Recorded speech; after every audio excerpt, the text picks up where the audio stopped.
राजा भैया का जन्म 31 अक्टूबर 1967 को कोलकाता में हुआ था। उनके पिता प्रतापगढ़ की भद्री रियासत के उत्तराधिकारी थे। राजा भैया के पिता का कद प्रतापगढ़ में काफी ऊंचा रहा और वो हमेशा चर्चा में रहे। ठीक इसी तरह उनके बेटे यानी राजा भैया का कद भी अपने इलाके में काफी ऊंचा है।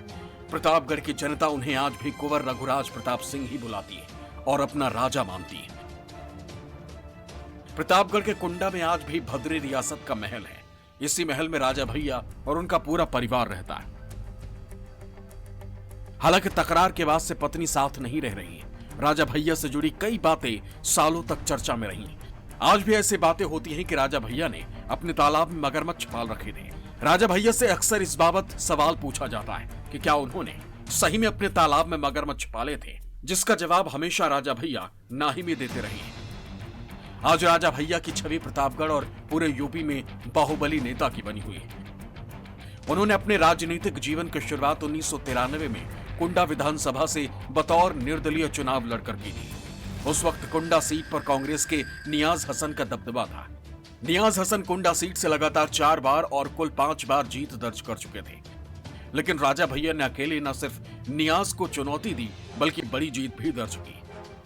राजा भैया का रसूख और दबदबा ही कहा जाए कि तब से लेकर अब तक वो कुंडा सीट पर अजेय रहे।